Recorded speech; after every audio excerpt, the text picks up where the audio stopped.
चलिए अब हम एमपी के इस भाग में मध्य प्रदेश के जो भौगोलिक अध्ययन है उसको आगे बढ़ाते हैं और मध्य प्रदेश के दो नए क्षेत्र, एक तो मध्य भारत का पठार और दूसरा बुंदेलखंड का पठार का अध्ययन हम इस लेक्चर में प्रारंभ करते हैं। ठीक है, तो मध्य भारत का पठार कौन सा क्षेत्र हो गया? ये मध्य प्रदेश का एकदम उत्तरी इलाका, ये क्षेत्र जहाँ पर हमारे मुरैना, भिंड, ग्वालियर, शिवपुरी का कुछ क्षेत्र एवं दतिया का कुछ क्षेत्र शामिल होता है। क्लियर है? चलिए हम इसका अध्ययन प्रारंभ करते हैं।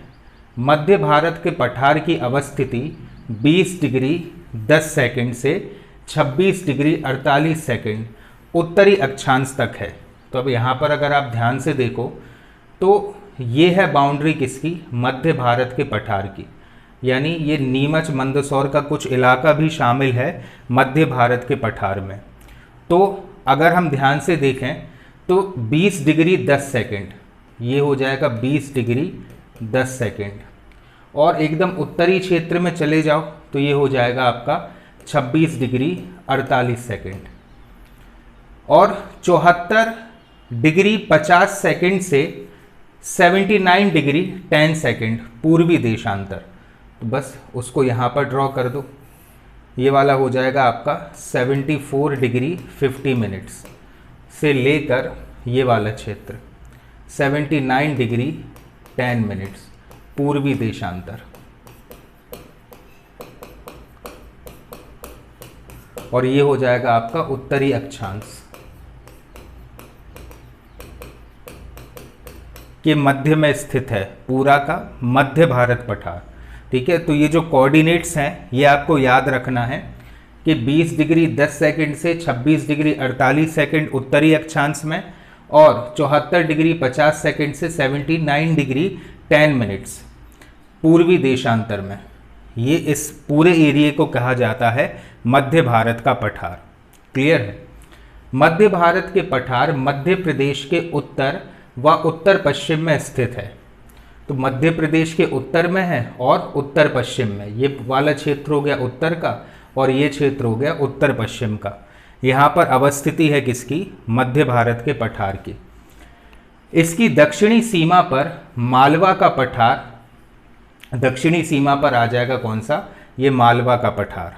ठीक है, पश्चिम में राजस्थान, तो पश्चिम में ये पूरा इलाका हो जाएगा तुम्हारे राजस्थान का। ठीक है, उत्तर में यमुना का मैदान, तो ये इलाका है पूरा यमुना का मैदानी क्षेत्र ही कहलाता है।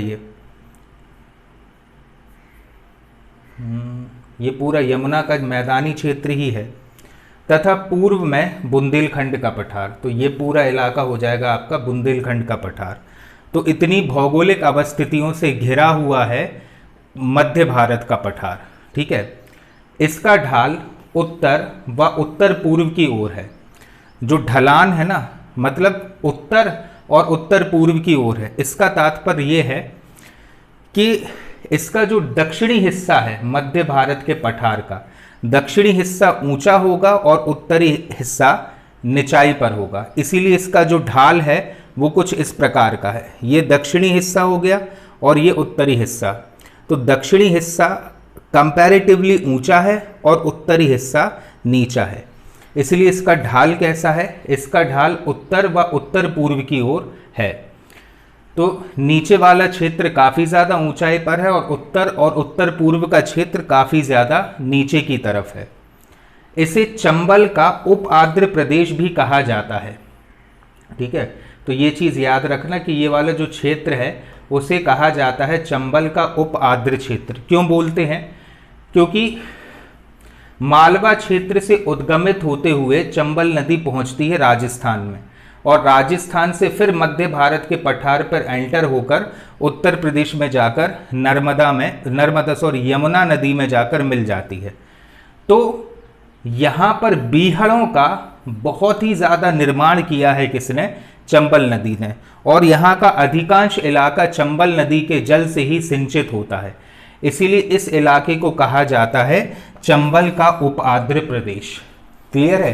क्योंकि चंबल नदी इस क्षेत्र की जीवन रेखा कहलाती है, इसलिए यह हिस्सा कहलाया चंबल का उप आर्द्र क्षेत्र। इन चट्टानों का निर्माण आर्कियन, धारवाड़ और विंध्यन क्रम की चट्टानों के अनाच्छादन, अपर्दन और वनस्पतियों के निक्षेपण के परिणाम स्वरूप हुआ है। अब क्योंकि हमने संपूर्ण भूगर्भिक इतिहास का अध्ययन कंप्लीट कर लिया है, इसलिए अब इन चीज़ों में दिक्कत नहीं जानी चाहिए कि इस इलाके में जो चट्टानें हैं उसका निर्माण आर्कियन, धारवाड़ और विंध्यन क्रम की जो चट्टानें हैं उसके अनाच्छादन, अपर्दन और वनस्पतियों के निक्षेपण से होता है। क्लियर है? क्योंकि अपन ने इनके बारे में भी पढ़ा है। आर्कियन क्रम की चट्टानें क्या होती हैं, सबसे पुरानी जो चट्टानें हैं, धारवाड़ और विंध्यन क्रम की, इन सारी चट्टानों का अध्ययन हम खत्म कर चुके हैं। तो यही चट्टानें टूट टूट कर, मतलब इनका क्या हुआ, अनाच्छादन, अपर्दन और उन पर वनस्पतियों का निक्षेपण हुआ। उसके कारण इस संपूर्ण क्षेत्र की मृदा का निर्माण हुआ है। क्लियर है? तो इस पूरे क्षेत्र में जो चट्टानी इलाका पाया जाता है वो कैसा होगा, आर्कियन, धारवाड़ और विंध्यन क्रम की चट्टानों से निर्मित होगा। ठीक है? इस क्षेत्र में भूगर्भिक हलचलों के कारण कगारों का निर्माण हुआ है। कगार मतलब ऐसी भौगोलिक संरचना जहां पर एक तरफ पहाड़ है, मतलब ऊंचाई वाला इलाका है, और एक तरफ जमीनी इलाका है, उसे हम बोलते हैं कगार, या नुकीली, कहना चाहिए कि नुकीली भू आकृति कहलाती है कगार। ठीक है? तो जब इस इलाके में धरातल का निर्माण हो रहा था उस समय यहाँ पर व्यापक रूप से भूगर्भिक हलचलें हुई, जिसका परिणाम क्या हुआ कि इस स्थान पर कगारों का निर्माण हुआ। ठीक है? मालवा पठार से निकलने वाली नदियाँ इन्हीं कगारों से प्रवाहित होती हैं। जैसे मैंने अभी आपको चंबल का बताया था, चंबल नदी का उद्गम कहाँ से हुआ, मालवा के पठार से, फिर एंटर हुई वो राजस्थान, राजस्थान से एंटर हुई मध्य भारत के पठार में, और इस प्रकार से उन्होंने कगारों का निर्माण किया। मतलब एक तरफ की जो भूमि है वो काफ़ी ऊंची हो गई और एक तरफ ये सपाट भूमि रही, तो यहाँ से जो है नदियों का प्रवाह हो गया। और अगर नदियाँ प्रवाहित नहीं हो रही हैं तो नदियाँ इस क्षेत्र की मृदा को अपने साथ लेकर चली जाती हैं या बहा ले जाती हैं, जिसका परिणाम क्या होता है, इसका परिणाम ये होता है कि कुछ इलाका इस प्रकार का समतल हो जाएगा और कुछ इलाका काफ़ी ज़्यादा ऊंचाइयों पर रहेगा। इसी को ही कहा जाता है बीहड़। क्या बोलते हैं इस इलाके को, इस इलाके को कहते बीहड़, और इंग्लिश में कहते हैं हम रेवाइन्स।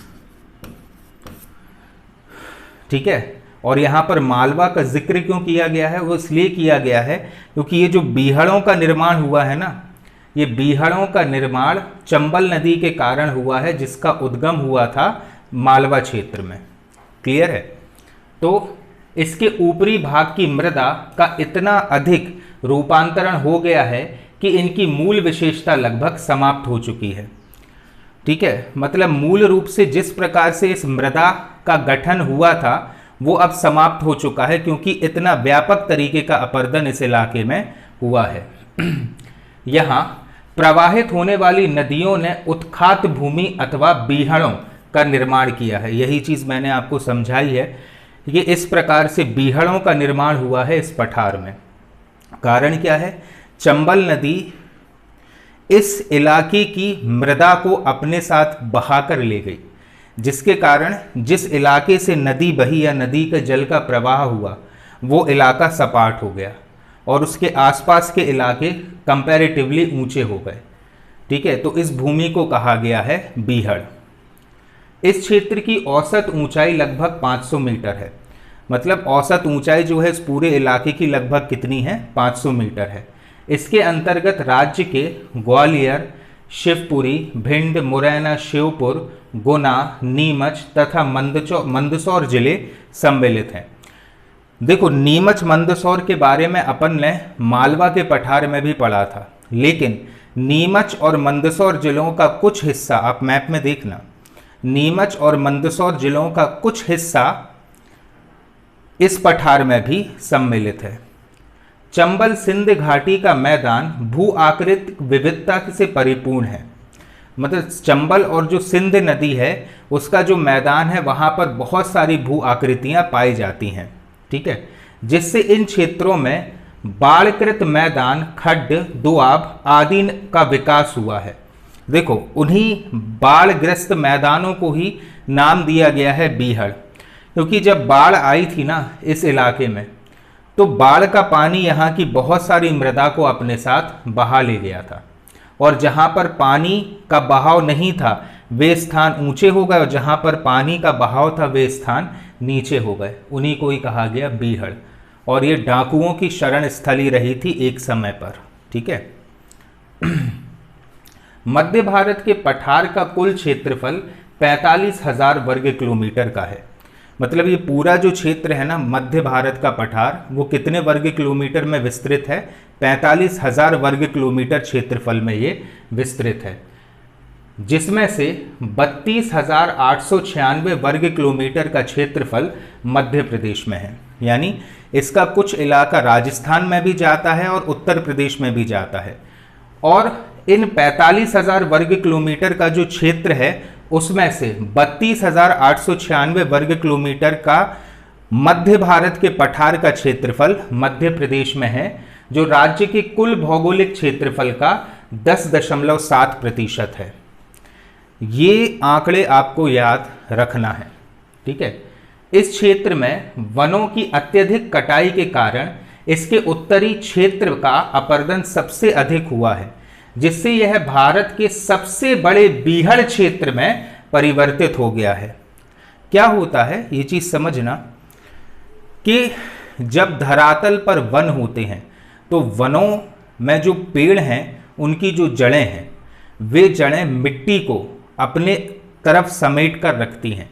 फिर चाहे बाढ़ आ जाए या कितना भी भयानक दृश्य हो, वहाँ की मृदा जो है अपरदित नहीं होगी, इरोजन नहीं होगा सॉइल का। लेकिन एक लंबे समय से इस क्षेत्र में वनों की कटाई बहुत ज़्यादा हुई है, जिस कारण से वन ना रहने के कारण मृदा जो है बिखर गई, और जब बाढ़ आई तो बाढ़ अपने साथ बहुत सारी मृदा को बहा ले गई, जिससे ये जो पूरा इलाका है ये भारत का सबसे बड़ा बीहड़ क्षेत्र बन गया, ठीक है। कर्क रेखा के निकट होने के कारण जलवायु की दृष्टि से यह अत्यधिक गर्म तथा ठंडा प्रदेश है। मतलब गर्मियों में अत्यधिक गर्मी पड़ेगी और ठंडों में अत्यधिक ठंड पड़ेगी, क्योंकि ये जो इलाका है ये कर्क रेखा के पास में है, जिसका कॉन्सेप्ट मैं आपको पहले एक्सप्लेन कर चुका हूँ। और यहाँ पर ग्रीष्मकालीन जो औसत तापमान है वो 40 से 42.5 डिग्री सेल्सियस तक दर्ज हुआ है, जबकि शीतकालीन औसत तापमान 8 से 10 डिग्री सेल्सियस तक दर्ज हुआ है, ठीक है। मेंस पॉइंट ऑफ व्यू से ये बहुत इंपॉर्टेंट है ये चीज़ें लिखना।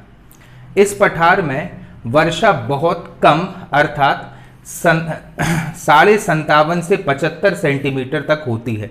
मतलब बारिश की दृष्टि से अगर देखें तो इस इलाके में ज़्यादा वर्षा नहीं होती है।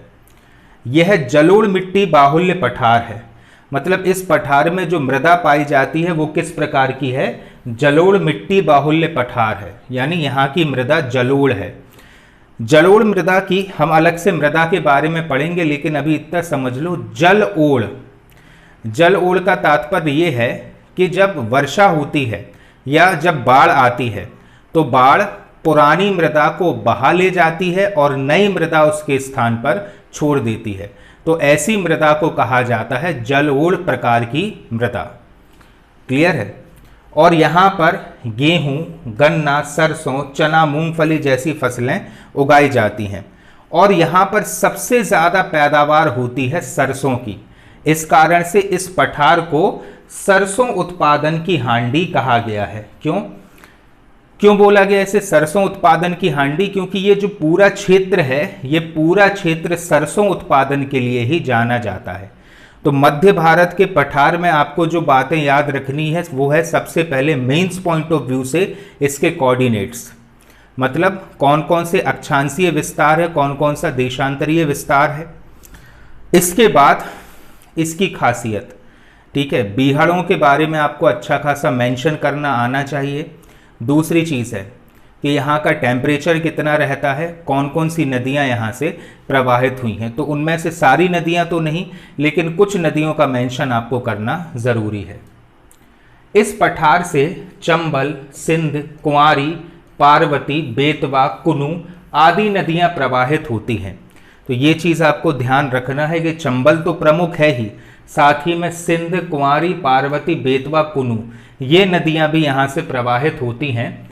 चंबल एवं बेतवा इस क्षेत्र की वरदान है। इसलिए वरदान है क्योंकि यहाँ पर जो सबसे अधिक सिंचित क्षेत्र है वो या तो चंबल से है या फिर बेतवा नदी से है।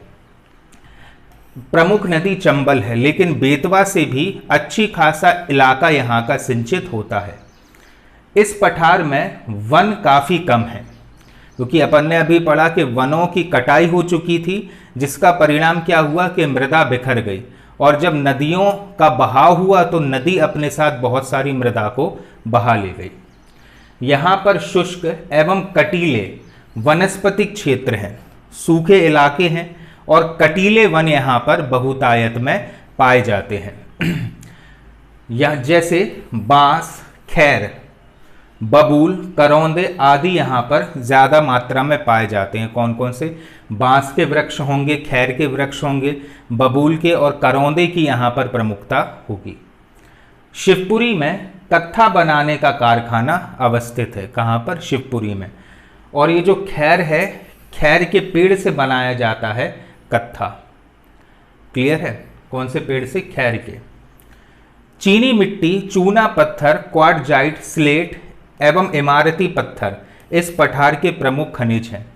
तो ये चीज़ भी आपको ध्यान रखना है कि इस क्षेत्र के प्रमुख खनिज कौन कौन से हैं? चीनी मिट्टी, चूना पत्थर, क्वार्टजाइट, स्लेट और इमारती पत्थर यहाँ से बहुतायत में पाए जाते हैं। अब ग्वालियर में कौन कौन से कारखाने हैं? तो ग्वालियर में बिस्कुट, कृत्रिम रेशे, चीनी मिट्टी और चमड़े के कारखाने अवस्थित हैं। कहाँ पर? ग्वालियर में। इसके अलावा मालनपुर, ये औद्योगिक क्षेत्र है भिंड का, ये भी याद रखना। ये मालनपुर कहाँ का औद्योगिक क्षेत्र है? तो मालनपुर भिंड का एक औद्योगिक क्षेत्र है और यहाँ पर विभिन्न प्रकार के उद्योग संचालित होते हैं। बानमौर एक औद्योगिक क्षेत्र है मुरैना का, जहाँ पर कत्था बनाने का कारखाना है। तो एक कत्था बनाने का कारखाना शिवपुरी में भी है और मुरैना के बानमौर में भी है। ठीक है। डबरा, ये ग्वालियर में आता है। ठीक है। और यहाँ पर शक्कर कारखाना अवस्थित है। कहाँ पर? डबरा में। इसके बाद कैलारस, ये भी शक्कर कारखाने के लिए जाना जाता है और शिवपुरी में कत्था कारखाना है। ये चीज़ अभी अपन ने पढ़ी है। तो ये इलाके और उनके औद्योगिक क्षेत्र आपको ध्यान में रखने हैं। ठीक है। ग्वालियर, शिवपुरी इस पठार के प्रमुख दर्शनीय स्थल हैं, क्योंकि ग्वालियर में भी और शिवपुरी में भी बहुत सारे ऐसे क्षेत्र हैं जहां पर पर्यटक ज़्यादा तादाद में आते हैं। शिवपुरी में माधव राष्ट्रीय उद्यान, घाटी गांव सेंचुरी है। कहाँ पर? ग्वालियर में। करेरा है शिवपुरी में और चंबल अभ्यारण्य मुरैना में आदि दर्शनीय स्थल हैं। ठीक है। शिवपुरी में महारानी सांख्याराजे सिंधिया की समाधि अवस्थित है। कहाँ पर? शिवपुरी में। किसकी? महारानी सांख्याराजे सिंधिया की समाधि अवस्थित है। ग्वालियर के समीप सेवड़ा तक पाए जाने वाली बिजावर सीरीज की पहाड़ियां विशेष आकर्षण का केंद्र है। तो ग्वालियर में ये अपन ने पढ़ा था, जब अपन ने बिजावर सीरीज के बारे में पढ़ा था, कि इस प्रकार की जो कहना चाहिए चट्टानें हैं ये ग्वालियर और उसके आसपास के क्षेत्रों में पाई जाती हैं और ये भी अत्यधिक दर्शनीय स्थल है। रासलीला, रामलीला इस क्षेत्र के प्रमुख मनोरंजन के साधन हैं। क्लियर है। अब यहाँ पर जो भाषा बोली जाती है वो है ब्रिज, अवधी, बुंदेलखंडी इस क्षेत्र की प्रमुख बोलियां हैं। इसके अलावा नीमच में एल्कोलॉइड फैक्ट्री अवस्थित है तथा सीमेंट उद्योग भी नीमच में अवस्थित है। ठीक है। यहाँ प्रमुख रूप से सहरिया जनजाति का अधिवास है। तो इस इलाके में जो जनजाति पाई जाती है वो कौन सी है? सहरिया जनजाति। ठीक है। तो ये याद रखना, ये कॉन्सेप्ट जब हम जनजाति पढ़ेंगे उस समय भी आपके काम में आएंगे कि जो सहरिया जनजाति है पर्टिकुलरली कौन से पठार पर अवस्थित है? तो ये अवस्थित है मध्य भारत के पठार पर। ठीक है, अब हम चलते हैं बुंदेलखंड के पठार पर। ठीक है, बार बार रिवाइज करिए, 3-4 बार रिवाइज करोगे अपने आप बनने लगेंगी चीज़ें। ठीक है, अब अपन चलते हैं बुंदेलखंड के पठार पर। अब ध्यान से इस मैप को देखो, अपन ने अभी खत्म किया है ये मध्य भारत के पठार का क्षेत्र। अब हम शुरू करने जा रहे हैं इसे बुंदेलखंड के पठार को। हमें ये वाला इलाका पढ़ना है, कौन सा? बुंदेलखंड का पठार। ठीक है, अब वही सबसे पहले कोऑर्डिनेट्स आना बहुत ज़रूरी है। ठीक है, बुंदेलखंड का पठार मध्य प्रदेश के उत्तर मध्य में स्थित है। तो आप लोकेशन चेक कर लो, ये इलाका कौन सा हो गया? बुंदेलखंड के पठार का। और ये कहाँ पर है? तो मध्य प्रदेश के उत्तर मध्य क्षेत्र में अवस्थित है पूरा बुंदेलखंड का पठार। इसका विस्तार 24 डिग्री 6 मिनट से 26 डिग्री 22 मिनट उत्तरी अक्षांश पर है। तो वही देख लो, यहाँ से जो रेखा जा रही है ये वाली, ठीक है, जो इसकी निचली सीमा बनाती है वो कितने पर है? 26 डिग्री 22 मिनट। 22 मिनट उत्तरी अक्षांश से नहीं, ये वाली है आपकी 24 डिग्री पर। ये वाला जो इलाका है ये है आपका 24 डिग्री 6 मिनट्स पर। और कहाँ तक जाता है ये? तो ये जाता है 26 डिग्री 22 मिनट तक। ठीक है, और अगर हम इस इलाके को देखें तो ये वाला इलाका है 77 डिग्री 5 मिनट पर। और कहाँ तक जाता है? तो ये जाता है आपके 80 डिग्री 20 मिनट पर। तो इनके बीच का जो इलाका है वो है पर्टिकुलरली हमारा बुंदेलखंड का पठार। क्लियर है? ऐसे कोऑर्डिनेट्स याद रख लेना आप लोग। ठीक है, अब इसके दक्षिण पूर्व में मालवा का पठार है। तो दक्षिण पूर्व वाला इलाका देख लो, दक्षिण पूर्व में नहीं है ये, दक्षिण पश्चिम में होना चाहिए, दक्षिण पश्चिम में होगा ये। ठीक है, इसको सही कर लेना अपने नोट्स में। इसके दक्षिण पश्चिम में आएगा मालवा का पठार, पश्चिम में मध्य भारत का पठार। ठीक है, इसके पश्चिम में चले जाओ तो ये आ जाएगा आपके मध्य भारत का पठार। उत्तर में यमुना का जलोढ़ मैदान। अब जलोढ़ का जो कॉन्सेप्ट है वो मैं पहले बता चुका हूं आपको। ठीक है, इसके उत्तर में ये आ जाएगा आपका यमुना का जलोढ़ मैदान। ठीक है, दक्षिण पूर्व में पन्ना। तो ये दक्षिण पूर्व में आ गया आपका रीवा पन्ना का क्षेत्र और अजयगढ़ की पहाड़ियाँ।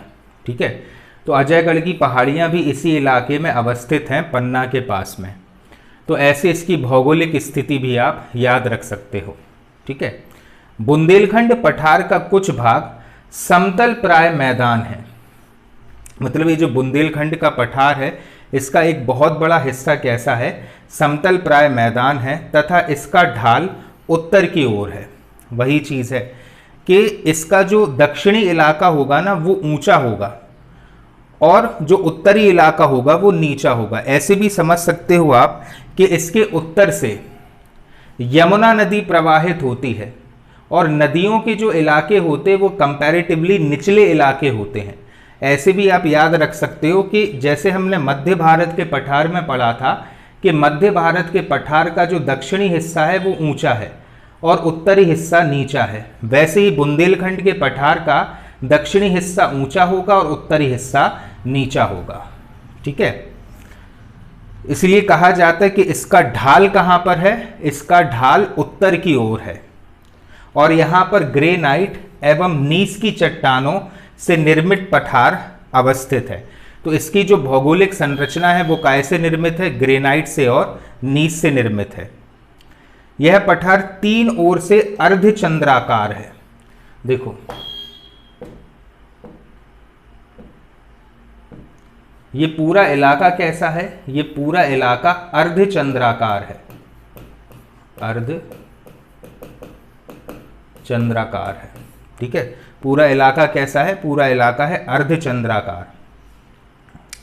अब यह पन्ना श्रेणी, बिजावर श्रेणी और चंदेरी पाट से घिरा हुआ है। मतलब आप ध्यान दो यहाँ पर तो ये इलाका हो जाएगा आपका पन्ना श्रेणी का। कौन सी श्रेणी है ये श्रेणी है पन्ना श्रेणी, ठीक है। यहां हो जाएगा आपका चंदेरी पाट, और ये वाला इलाका हो जाएगा आपका कौन सा, बिजावर श्रेणी का। तो इस प्रकार से ये घिरा हुआ है। नीचे की तरफ आ जाएगी आपकी पन्ना श्रेणी, यहाँ पर चंदेरी श्रेणी, ठीक है, और ऊपर की तरफ बिजावर श्रेणी। तो इस प्रकार से ये जो है इन 3 श्रेणियों से घिरा हुआ है, ठीक है। इस क्षेत्र में नरहट कगार भी स्थित है। ये वाला इलाका है नरहट कगार का, ठीक है। तो ये चीज आपको याद रखना है। इस पठारी प्रदेश का विस्तार मध्य प्रदेश के भिंड, दतिया, शिवपुरी, सागर, पन्ना, छतरपुर, टीकमगढ़, जिसमें अब निवाड़ी भी आ गया क्योंकि अब टीकमगढ़ का विभाजन हो गया है निवाड़ी के साथ, टीकमगढ़, ग्वालियर एवं उत्तर प्रदेश के झांसी, जालौन, हमीरपुर, ललितपुर, बांदा जिलों में है। तो ना सिर्फ मध्य प्रदेश में बल्कि इसका एक बहुतायत हिस्सा उत्तर प्रदेश में भी अवस्थित है। दोनों राज्यों में इसका कुल क्षेत्रफल 54,560 वर्ग किलोमीटर का है। मतलब मध्य प्रदेश और उत्तर प्रदेश को अगर हम मिला दें तो इस पठार का जो पूरा एरिया है वो कितना है, 54,560 वर्ग किलोमीटर का। जिसमें से मध्य प्रदेश में इसका कितना हिस्सा है, तो मध्य प्रदेश में 23,737 वर्ग किलोमीटर का जो क्षेत्र है वो मध्य प्रदेश में अवस्थित है, जो राज्य के कुल क्षेत्रफल का 7.7% है। मतलब राज्य का जो कुल क्षेत्रफल है वो कितना है, 7.7% है। इसकी सबसे ऊंची चोटी सिद्ध बाबा चोटी है, ठीक है, जो कितनी मीटर की ऊंचाई पर है, 1172 मीटर की ऊंचाई पर है। कौन सी, सिद्ध बाबा चोटी। सिद्ध बाबा चोटी की लोकेशन कहाँ पर है, ठीक है, ये मुझे व्हाट्सएप कर देना, सर्च करना या किसी भी तरीके से पता करना सिद्ध बाबा चोटी की लोकेशन कहाँ पर है, ठीक है।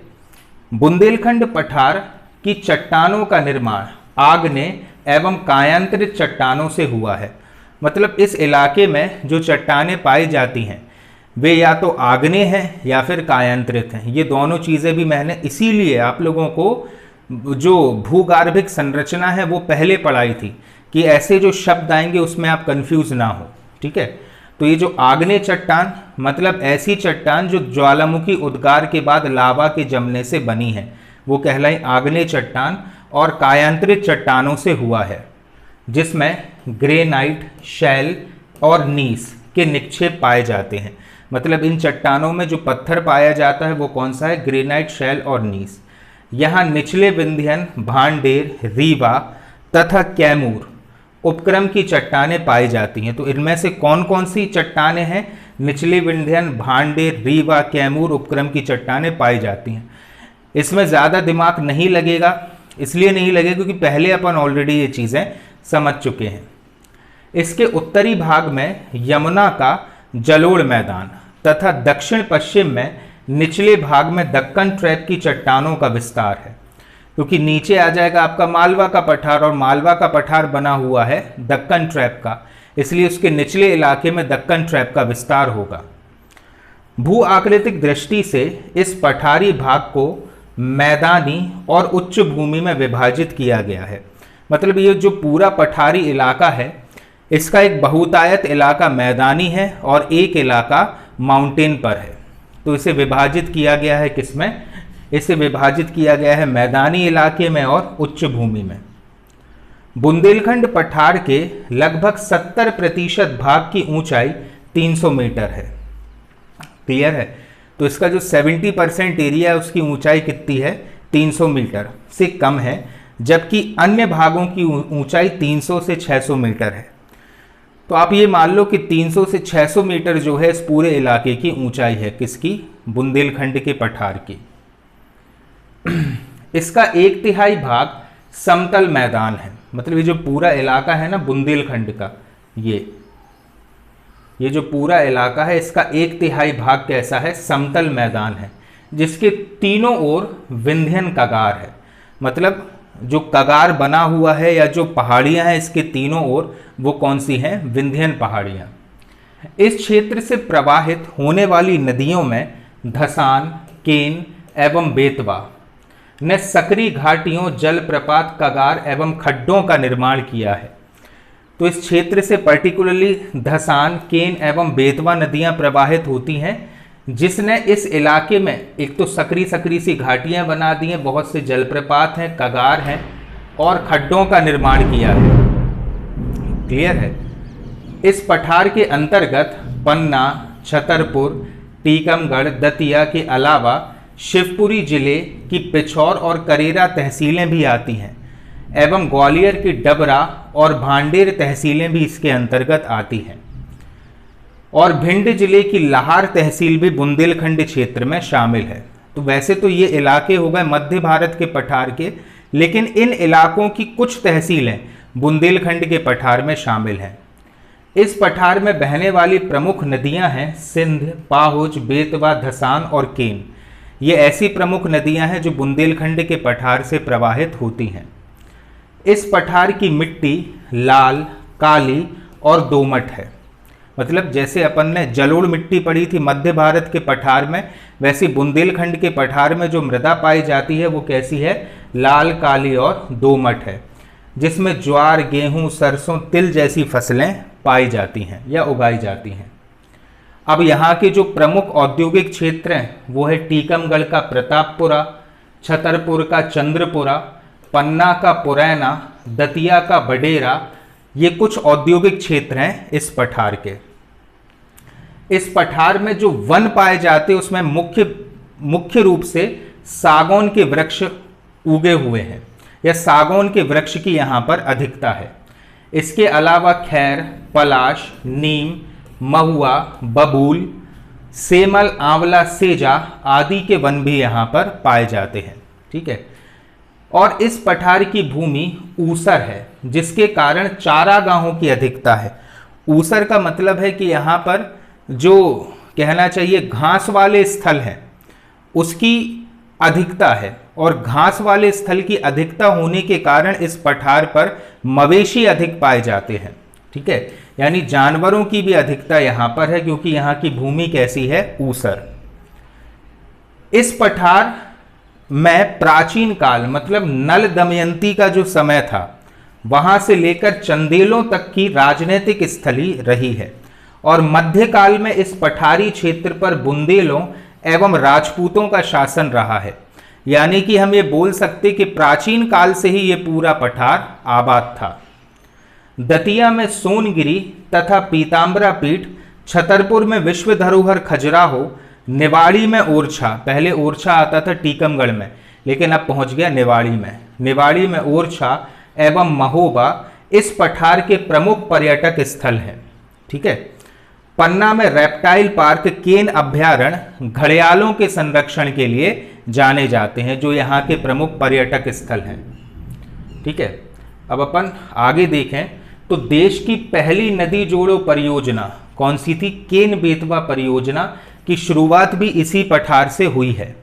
ठीक है। एवं जो इस पठार में सामान्य कहना चाहिए कि लोक प्रचलित चीजें हैं जिससे आम आदमी मनोरंजन करता है, वो है हरदौल की मनौती, बधाई नृत्य, सैरा नृत्य, स्वांग नृत्य, नौटंकी, लोकनाट्य है। बुंदेलखंड में ईश्वरी द्वारा रचित फागें प्रसिद्ध हैं जो यहाँ के आम मनोरंजन के साधन हैं। बुंदेली बोली यहाँ पर बोली जाती है, और जागनित कृत, आलाह खंड एवं ईश्वरी की फागें, घाघ की कहावतें जनमानस में आत्म आनंद की अनुभूति करती हैं। तो इन चीज़ों का अध्ययन आपको करना है। प्रीलिम्स पॉइंट ऑफ व्यू से जो तथ्यात्मक चीज़ें अपन ने पढ़ी हैं कि कौन से क्षेत्र में कौन सा औद्योगिक क्षेत्र अवस्थित है, वो आपको ध्यान रखना, और मेंस में आपको ये पूरा लिखने के लिए आना चाहिए क्योंकि ये बहुत ज़्यादा मार्क्स में पूछी जाती हैं चीज़ें। क्लियर है? Thank you.